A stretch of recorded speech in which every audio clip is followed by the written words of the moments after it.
ஸ்தோத்திரம். தேவனுக்கு மகிமை உண்டாவதாக. ஆண்டவரும் இரட்சகருமான இயேசு கிறிஸ்துவின் நாமத்தில் உங்கள் யாவருக்கும் என் அன்பின் வாழ்த்துக்களை தெரிவித்துக் கொள்கிறேன். இந்த தேவனின் வார்த்தை வெளிப்படும் நேரம். தேவ செய்தியை நம் மத்தியில் அருமை இரட்சகர் இயேசு கிறிஸ்து திருச்சபையின் போதகர் பேராயர் டாக்டர் ஜே மகேஷ் அவர்கள் வழங்குவார்கள். யாவரும் கேட்டு தேவனுடைய நாமத்தை மகிமைப்படுத்துவோம். Praise Lord. இந்த நாளில் கூட கர்த்தருடைய பிள்ளைகள் கர்த்தருடைய வார்த்தை கேட்க ஆயத்தமாக இருக்கீங்க. நிறைய நேரங்களில் பாருங்கள், ஆலயத்துக்கு போகிறோம், கர்த்தருடைய வார்த்தைகளை கேட்கிறோம். அது மாத்திரம் இல்லை, நம்மளுக்கு நேரம் கிடைக்கும் போதெல்லாம் அந்த டிவி பக்கமாக திரும்பி ஏதாவது கர்த்தருடைய வார்த்தையில கேட்க வேண்டும், கர்த்தருடைய வார்த்தையில பலப்பட வேண்டும் என்று நீங்கள் பிரயாசப்படுறீங்க. கர்த்தர் உங்களை ஆஸ்வதிப்பார். கர்த்தர் தாமே உங்களுடைய தேவையெல்லாம் சந்திப்பார். உங்கள் நெருக்கத்தை மாற்றுகிற தேவன் உங்களோடு கூட இருக்கிறார். தேவ பிள்ளைகளை இந்த நாளில் கூட பாருங்க, நீதிமொழி புத்தகத்தில் 16ஆம் அதிகாரம் 3ஆம் வசனம் பாருங்க. உன் செய்கைகளை கர்த்தருக்கு ஒப்புவி, அப்பொழுது உன் யோசனைகள் உறுதிப்படும். நல்லா நீங்க என்ன செய்ய போறீங்களோ அந்த செய்கைகளை என்ன பண்ணுவா, கர்த்தர்கிட்ட ஒப்புவிக்க வேண்டுமா. உன் செய்கைகளை கர்த்தருக்கு ஒப்புவி, அப்பொழுது உன் யோசனைகள் உறுதிப்படும் என்று சொல்றாங்க. ஒரு பில்டிங்கை செய்யணும்னு சொன்னாங்க. பில்டிங்கை பாருங்க, அவங்க கட்டுவதற்கு முன்பாக ஒரு இன்ஜினியர்கிட்ட போனாங்கன்னா சொல்லுவாங்க, இல்லை ஒரு கொத்தனார்கிட்ட இப்படி பண்ணோம். அப்போ அவர் சொல்லுவார், இந்த மாதிரி பண்ணால் நல்லாயிருக்கும், இதுக்கு ஒரு பிளான் ஒன்று போட்டு வச்சுருவாங்க. அந்த பிளான் பிரகாரம் பண்ணும்போது அது அழகாய் ஒழுகாய் வரும். அதுபோல நம்முடைய தேவன் நமக்கு எல்லாவற்றையும் நேர்த்திய அழகாய் மாற்றக்கூடிய ஒரு தேவன் நம்ம கூட இருக்கிறார். அவரிடத்தில் நம்ம என்ன பண்ணணுமா, எல்லாவற்றையும் சொல்ல வேண்டும். கவனிச்சீங்களா? உன் செய்யல கர்த்தருக்கு என்ன பண்ணணுமா, ஒப்புவிக்க வேண்டுமா. நீ என்ன செய்ய போறியோ அதை கர்த்தரிடத்தில் சொல்ல வேண்டும். நீ சொல்லும் போது அவர் உன்னுடைய யோசனைகள் ஒன்று இருக்கு பாத்தீங்களா, அந்த யோசனையை உறுதிப்படுத்துவார். நான் ஒன்னு நினைக்கிறேன், அது ஒண்ணு நடக்குதுங்க. நிறைய பேர் சொல்லுவாங்க, எப்ப தெரியுமா, உன் சுய புத்தியை சார்ந்து கொள்ளும் தான்.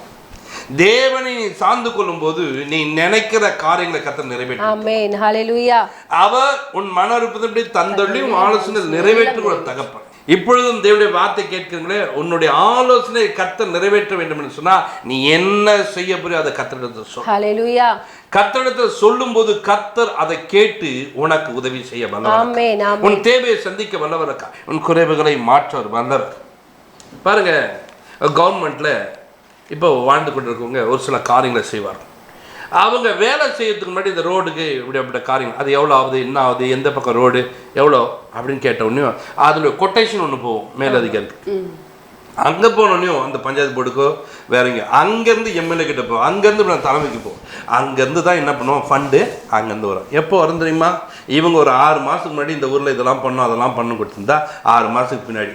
அப்போ பாருங்கள் எப்படி வரும்னு சொன்னால், இவங்க என்னென்ன காரியங்கள் சொன்னாங்களோ அதுக்கு தேவையான பணம் வரும். ஜல்லி மணல் எல்லாமே வந்து அந்த ரோடை எப்படி போடணுமோ அதுக்கான ஒரு டேங்க் கட்டணும்னா அதே மாதிரி தான். இது கவர்மெண்ட் வேலைகள் என்னெல்லாம் செய்யணுமோ அதுக்கு முன்னாடி என்ன பண்ண ஒரு காரியங்கள் தலைமைக்கு போகும். அவங்க பார்த்துட்டு இந்த காரியத்துக்குள்ளே ஒதுக்கலாம், இந்த பகுதிக்குள்ளே ஒதுக்கலாம், இந்த இடத்துல இவ்வளோ காரியங்களை செய்யலான்னு சொல்லிட்டு செய்வாங்க. காரணம் என்னத்துன்னா, முன்னாடி அவங்க என்ன செய்ய போகிறாங்களோ அதை சொல்லுகிறார்கள். அதையே போல செய்வதற்கு உதவி செய்யலாம். நமக்கு ஒரு தலைமை ஒருத்தர் இருக்கிறார், நமக்கு ஒரு தேவன் இருக்கிறார்.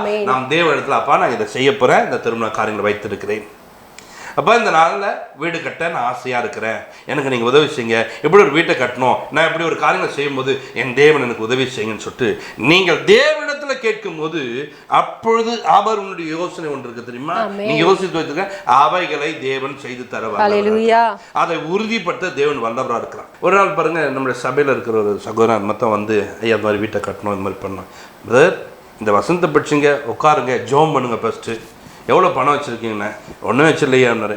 இந்த வசந்த வச்சுங்க, போய் ஆண்டவர்கிட்ட சொல்லுங்கள், அப்பா இப்படி வைக்கிறேன், இந்த மாதிரி பண்ணணும், நீர் எனக்கு உதவி செய்யுங்க, இந்த பக்கம் எனக்கு பால்கனி மாதிரி போடணும், இந்த பக்கம் எனக்கு பில்லர் இத்தனை பில்லர் வைக்கணும், இந்த பக்கம் படிக்கட்டு வைக்கணும், எல்லாத்தையும் தேவன்கிட்ட சொல்லுங்கள், தேவன் அதை வாய்க்க.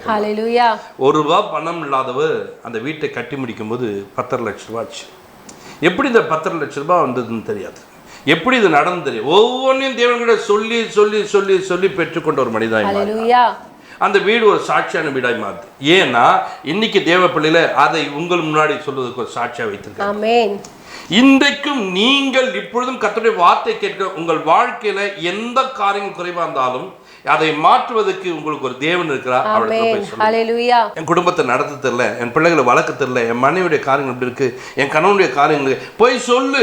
கர்த்தர் உனக்குள்ள ஒரு யோசனைக்கு பத்தியா எப்படி மாறணும்னு நினைக்க தெரியுமா, எப்படி மாற வேண்டும் நினைக்க, அதே போல தேவன் உன்னை மாற்றி கொடுப்பார். அதனால தேவ பிள்ளைகளா இருக்கிற நீங்க, நமக்கு ஒரு தெய்வம் இருக்கார், அவர்கிட்ட போய் சொன்னா அவர் ஆசீர்வதிப்பார்.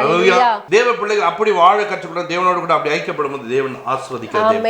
சங்கீதத்துல 37:5 வாசிக்கும் போது பாருங்க, உன் வழியை கர்த்தருக்கு ஒப்புவித்து அவர் மேல் நம்பிக்கையாயிரு, அவரே காரியத்தை வாய்க்க பண்ணுவார். உன் வழி என்ன பண்ணுமா, கர்த்தருக்கு ஒப்புவிக்க. ஆமென். ஹல்லேலூயா. நீ என்ன செய்ய போறியோ, நாளையில இருந்து எப்படி நடக்க போற, அடுத்த நாள் என்ன எப்படி நடக்க போற, அதை தேவனிடத்துல சொல்ல வேண்டும்.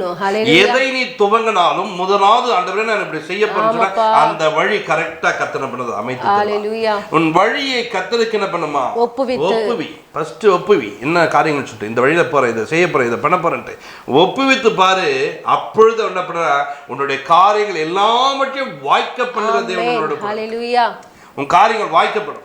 இன்றைக்கு தேவனுடைய பிள்ளைகளை இந்த செய்தியை கேட்டுக்கொண்டுங்களா, உன்னுடைய காரியம் வாய்க்கும். கர்த்தர் சொல்றாரு வாய்க்கும். நீ என்ன செய்ய போற அதை வாய்க்க பண்ணுவா. இந்த மாதத்துல ஒரு பிசினஸ் வாய்க்கும், திருமணம் வச்சிருக்கேன் வாய்க்கும், கவனிச்சுங்களா, கர்த்தர் அதை வாய்க்க பண்ணுவார். ஏன் தெரியுமா, இதை கேட்கும் போது நீ கர்த்தர் சொல்லணும்னு நினைச்ச பத்தியா, அதற்காக கர்த்தர் உனக்கு செய்யற காரியங்கள் அதை வாய்க்க பண்ணுவார். அதை வாய்க்க வைக்கிற தேவன் உன்னோட கூட இருக்கிறார். கவனிச்சுங்களா, இந்த வீடை கட்ட நினைக்க அது வாய்க்கும், இந்த இடத்துக்கு போன நினைக்கிறியா, நல்ல காரியம் செய்யணும், வாய்க்கும். தேவன் உன்னோடு கூட இருக்கிறார். எப்போ நீ தேவனை அண்டிக் கொண்டு தேவ சமூகத்தை அப்பா எனக்கு உதவி செய்யுங்கன்னு சொல்லி நம்புறியோ, அப்பவே உனக்கு வாய்க்கக்கூடிய தேவன் வாய்க்க பண்ணுவார். அதுக்காக நீங்க பிரயாசப்படணும். என்ன பிரயாசம், தேவ சமூகத்துக்கு போனோம், உட்காரணும், கர்த்தாவே எனக்கு உதவி செய்யுங்கன்னு சொல்லிட்டு அவரை நோக்கி நீங்கள் கேட்கும் போது அவர் உனக்கு உதவி செய்ய வல்லவர். ஒரு சிலருக்கு இது தெரியாம தன்னுடைய சுய புத்தியை சார்ந்து கொள்வாங்க. சுய புத்தியை சார்ந்து கொண்டு சுயமாய் நடப்பார்கள். சுயத்துல போவாங்க, போங்க நானா போவேன், எதனா ஒன்று செய்வேன், ஏதாவது காரியம் பண்ணுவேன், அது கொஞ்ச நாள் நல்லா இருக்குங்க, பின்னாடி அது பிரச்சனையா மாடும். அதெல்லாம் நீதிமொழிகள் சொல்ற 3:5 சொல்றாரு, உன் சுய புத்தி என்ன பண்ணாத, சார்ந்து கொள்ளாதன்றார். நீ சார்ந்து கொள்ளக்கூடாது என்று வேதம் சொல்லியிருக்கு. அப்போ அநேகருடைய வாழ்க்கையில சுய புத்தியை சார்ந்து கொள்வது, சுயத்தில் நடப்பது, சுயத்தில் வாழ்வது. ஒரு சிலர்லாம் ஜபமே பண்ணது கிடையாது தெரியுங்களா, காலையில் எழுந்துப்பாங்க அப்படியே போயிட்டு இருப்பாங்க, என்னன்னா சுயம், எனக்கு எல்லாமே நன்றும். ஒரு சிலர் பாருங்க, காலையில் எழுந்து நேரத்தை ஒதுக்கி உட்காந்து ஜபம் பண்ணி கர்த்தரிடத்தை சொல்லிட்டு, அப்பா நான் இந்த வேலையை செய்ய போறேன், இன்னைக்கு இதுக்கு போக போறேன், அப்பா இந்த மாதிரி காரியங்கள் என் பிள்ளைங்களை விட்டு நான் இங்கே போறேன் அங்கே போறேன், இதை சொல்லி அந்த சுயத்தில் அவங்க போகாதபடிக்கு தேவனை சார்ந்து கொண்டு, நீங்க தம்பா உதவி செய்யணும், நான் போறேன்ப்பா, அதை வாய்க்க பண்ணுங்கப்பா, என் கூட இருங்கப்பான்னு சொல்லிட்டு தேவனை சார்ந்து கொள்வார்கள்.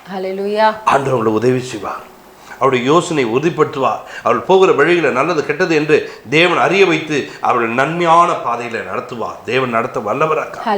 நீங்கள் அப்படி கடந்து போகும்போது தேவன் எப்படி நடத்த தெரியுமா, நன்மையும் கிருபையும் உன்னை தொடரும்படி. உன் வாழ்க்கையில உன்னோடு கூட நன்மை வருமா, கிருபை வருமா, கர்த்தர் உன்னை நடத்துவார். ஏன்னா அவர் காட்டக்கூடிய பாதை, அவர் நடத்தக்கூடிய பாதை, அந்த பாதையில் நீங்கள் போவதற்கு ஒவ்வொரு நாளும் பிரயாசப்படும்.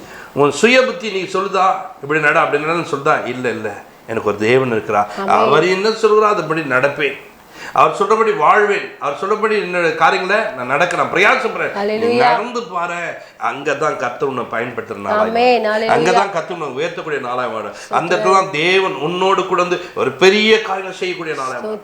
அதுக்காக நீங்க பிரயாசம், அதுக்காக தேவ சமூகத்தில் காத்துடுங்க, தேவன்ல இருந்துங்க, அப்பா எனக்குள்ள சுய எண்ணங்கள் தோன்றாதபடிக்கு, என் சுய புத்தியை சார்ந்து கொள்ளும்படிக்கு. அப்போ ஒரு மனிதனுக்கு புத்தியை கொடுத்தனா அந்த சுய புத்தி என்ன பண்ணும், கரெக்டா வேலை செஞ்சு பாருங்க.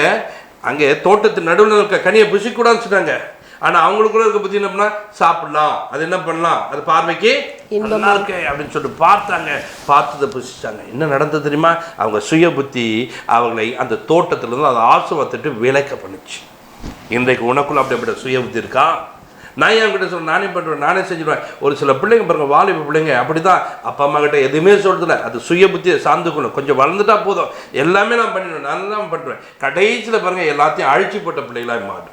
இளையகுமாரனுடைய சுய புத்தி எங்கே போச்சு, துன்மார்க்க ஜீவத்துக்குள்ள போச்சு. இன்னைக்கு பிள்ளைகளே, உங்கள் தகப்பனுடைய பேச்சும் தாயுடைய பேச்சும் கேட்காம உன் சுய புத்தியை சார்ந்து கொண்டு இருக்கிறியா, மாத்திக்க. இன்னைக்கு உன் சுய புத்தியை சார்ந்து கொள்ளாது என்று வேதம் சொல்லுது. உன் சுய புத்தியை நீ சார்ந்து கொள்ளாமல் நீ தேவனை அண்டிக் கொண்ட ஒரு மனிதனாக, தேவனை சார்ந்து கொள். உன் வழியில எங்கேயே கடந்து போகிறியா, அப்பா நான் அப்படி செஞ்சுட்டேன், இப்படி நடந்துட்டேன், எங்க அப்பா அம்மா பேச்சு கேட்கல, அவங்க நல்லா சொல்லி கொடுத்தாங்க, நான் அப்படி வாழ்ந்துட்டேன். இன்னைக்கு மாத்திக்கும். நிறைய பேருடைய வாழ்க்கையை பார்க்குறேன், இன்னைக்கு குடும்பம் நடத்துறவங்க பாருங்க, சுய புத்தியில் நன்றி, இந்த பொண்ணு தான் வேணும், இந்த பையன் தான் வேணும்னு சொல்லி வாழ்ந்து இன்றைக்கு அவருடைய வாழ்க்கை முறிவுக்கு நேராக போகிறது. இந்த பொண்ணு எனக்கு பிடிக்கல, இந்த பொண்ணை விட்டு போயிடணும், இந்த பையன் எனக்கு பிடிக்கலன்னு சொல்லிட்டு இந்த பையன் வேணான்னு சொல்லிட்டு அவங்க டைவர்ஸுக்கு நேராக போயிடுங்க. இன்னைக்கு நல்லா கவனிங்க, அப்படி நீ சுய புத்தியில் போய் கொண்டு இருக்குன்னா இன்னைக்கு மாற்றிக்கோ. அப்பா எங்கள் வாழ்க்கை இப்படி மாறிடுச்சு, என் வாழ்க்கையில் இப்படி ஒரு ஆசீர்வாதம் இல்லாமல் இருக்குது, 2 பேருக்கும் ஒத்து போகலை, எங்கள் வாழ்க்கை நீங்கள் நாங்கள் முடிச்சுக்கலான்னு பார்க்குறோம், உங்கள் வாழ்க்கை பிரிஞ்சு போயிடலாம் பார்க்குறோம், அப்படியாப்பட்ட ஒரு காரியத்தை சொல்லி நீர் எங்களை நடத்துங்கப்பா, எங்கள் 2 பேருக்கும் நல்ல அன்பை விட்டுங்கப்பா அப்படியே நீ கேட்டீங்கன்னா அவர் நெறிந்த நாணலை முறியாதவரும் மங்கி எரிகிற திரியை அணையாத ஒரு தேவன் உன் வாழ்க்கை இணைக்க அவர் வல்லவரா இருக்கிறார். உங்கள் வாழ்க்கையில 2 பேருக்கும் சமாதானத்தை கொடுத்து சந்தோஷத்தை கொடுத்து உங்களை பிரியக்கூடிய வாழ்க்கையை இணைத்து தர தேவன். இப்ப உன் சுய புத்தி விட்டுட்டு இப்ப யாரை சார்ந்து கொள்ளு? கர்த்தரை சார்ந்து கொள். கர்த்தர் மேல அன்பு கூறு, கர்த்தரோடு கூட நெருங்கு. கர்த்தரை அண்டிக் கொள்ளும் போது உன் வாழ்க்கை தேவன் நடத்த வல்லவராக்கா. தேவன் உங்க தேவையை சந்திக்க உன் நெருக்கத்தை மாற்ற தேவனால கூட. இன்னைக்கு உன் ஆலோசனை எல்லாத்தையும் ஓரம் கட்டிட்டு தேவ ஆலோசனைக்குள்ளவா. அவர் ஆலோசனை கர்த்தர், அந்த ஆலோசனை கர்த்தர் இடத்துல போ. அன்றே நான் எப்படி நடக்கணும், இத்தனை வருடகாலமாக என் குடும்பத்தை நடத்த தெரியாம நடத்தி என் குடும்பத்தை எப்படியா கொண்டு வந்துட்டேன், எனக்கு கொஞ்சம் உதவி செய்யுங்க. இனி இருக்க போகிற இந்த கொஞ்ச காலங்களில் என் குடும்பத்தை ஒழுங்குபடுத்தினா என்னால் முடியாது, நீர் ஒரே ஒரு வார்த்தை சொன்னா என் குடும்பம் மாறிடும், என் குடும்பத்துக்குள்ள ஒரு மாற்றம் உண்டாயிடும். என்னை பார்த்து சொன்னி உங்களால கூடாத காரியம் ஒன்றுமே இல்லை என்று சொன்னீங்க. எங்களால எல்லாம் கூடும் என்று எங்களை நீர் அந்த தகுதிக்குள்ள கொண்டு வந்து நாங்களோ தகுதியை இழந்தவளாய் எங்கள் குடும்பத்தை நடத்த முடியாதவளாய் இன்றைக்கு கடனிலையும் கண்ணிலையும் மூழ்கி கொண்டிருக்கிறோம். வீட்டை கட்டணும், பாதியில் நிறுத்தி வச்சுட்டு உட்காந்துக்கிறோம். எங்களுக்கு தெரியல ஆண்டவரே, எங்களை நீங்க நடத்துங்கன்னு சொல்லிட்டு அவர் உங்களை நடத்த வல்லவராக. அவர் உனக்கு ஆலோசனை கொடுப்பார். உன் வழிகளில் காணப்பட எல்லா பிரச்சனையும் மாத்துவார். உன் வழிகளில் கோணலான வழிகளா காணப்படுதா அந்த கோணல்களை செவ்வைப்படுத்துகிற தேவன் உனக்கு உதவி செய்ய காத்திருக்கிறார். இன்னைக்கு அவருடைய சமூகத்தை அண்டிக்கொள். உன் சுயபுத்தியை விட்டுடு, இன்னைக்கு தேவ சமூகத்துக்கு வா, உன் செய்கையை கர்த்தருக்கு ஒப்புவித்துப்பார். அவர் உன்னுடைய யோசனைகளை உறுதிப்படுத்த வல்லவராக, உன் தேவைகளை சந்திக்கிறது, உனக்கு உதவி செய்கிற தேவன், உன்னோடு கூட ஒரு அற்புதம் செய்கிற தேவன். அதனால தேவனை சார்ந்து கொள்ள வேண்டும். தேவனை சார்ந்து கொள்ளும் போது தேவன் உங்களை ஆசீர்வதிக்க வல்லவராக. 1 பேதுரு 5ஆம் அதிகாரம் 7ஆம் வசனம் வாசிங்க. அவர் உங்களை விசாரிக்கிறவர் ஆனபடியால் உங்கள் கவலைகளை எல்லாம் அவர் மேல் வைத்து விடுங்கள். கவனிங்க, அவர் உங்களை விசாரிக்கிறாராம். யார் விசாரிக்க தெரியுமா? ஆண்டவர். ஆமா, என்னுடைய தேவன் எங்களை விசாரிக்கிறவரா இருக்கிறார். இந்த தேவனை நீங்கள் தேடிப்போங்க. உங்க வாழ்க்கையில உங்களை யாருமே கண்டுக்கலனா கூட கவனிச்சுக்கிட்டா உன்னை கண்டுகொள்ற ஒரு தேவன் இருக்கிறார். பாருங்க, எங்களுக்கு பிரச்சனை சொன்னா வேத புஸ்தகத்தை எடுத்து வைத்துக்கணும். இந்த வேதத்தோடு நேரத்தை செலவழிப்போம். இந்த வேதம் எங்களோடு கூட பேசும். நன்றி. இந்த வேத வார்த்தைகள் எங்களோடு கூட ஐக்கியப்படும். அதனால தேவ பிள்ளைகளே, அவர் உங்களை விசாரிக்கிறபடினால் கவலைகள் எல்லாம், ஒரு கவலை இருக்கு பத்தியா, ஒரு கவலையா இருக்குது, எத்தனையோ கவலை இருக்குது, சொல்லவே முடியாது. ஆனா தாவீது சொல்றாரு, 10,000 நாவுகள் இருந்தாலும் போதாதே எதுக்கு நன்றி சொல்றதுக்கு. ஆனா இன்னைக்கு இருக்கவங்களுக்கு கவலையை சொல்ற எத்தனை நாவு இருந்தாலும் போதாது, அவ்வளோ எக்கச்சக்கமான கவலைகளை வைத்துக் கொள்ளுங்க. இந்த கவலைகள் எல்லாம் கர்த்தரிடத்தில் சொல்லிவிடு. அவரும் கவலைகள் எல்லாம் மாற்றக்கூடிய தேவனா இருக்கிறார். உங்களை விசாரிக்கிற தேவனத்தில் கவலையெல்லாம் சொல்லி அந்த கவலையிலேருந்து ஒரு விடுதலை பெற்றுக்கொள், அந்த கவலையிலேருந்து ஒரு மாற்றத்தை பெற்றுக்கொள். அந்த கவலையிலேருந்து கத்த உனக்கு உதவி செய்ய வல்லவராக்கா, உன் தேவையை சந்திக்கக்கூடிய தேவனா இருக்கா. ஹல்லேலூயா. இன்னைக்கு தேவ சமூகத்தில் முழங்கால் படிடுவோம். தேவ பிள்ளைகளை பார்த்துருக்கிறவங்க நீங்கள் வீடுகளில் இருப்பீங்கன்னா முழங்கால் படிட்டு அப்பா எனக்கு உதவி செய்யுங்க கேளுங்க, உங்களை உதவி செய்வார். இல்லை முடியல, படிக்க இருக்குங்களா, இன்னைக்கு சொல்லு, அப்பா நான் இந்த மாதிரி சூழ்நிலைக்குன்னு சொல்லிட்டு படுத்துட்டே சொல்லு. கர்த்தர் ஜெபத்தை கேட்குறார். பரலோக பிதாவே உனக்கு நன்றி சொல்றேன். இந்த நாளில் சுய புத்தியில் ஓடிக்கொண்டிருக்க ஜனங்க உன் செய்கைகளை கர்த்தருக்கு ஒப்புவின்னு சொன்னாங்க. நாளைக்கு என்ன செய்ய போகிறேன், அடுத்த நாள் என்ன செய்ய போகிறேன் தெரியாத வாழ்ந்து கொண்டிருக்க ஒரு கூட்டத்துக்கு மத்தியில் ஒரு கூட்டம் அதை செய்யணும் இதை செய்யணும் ஓடிக்கொண்டிருக்காங்க.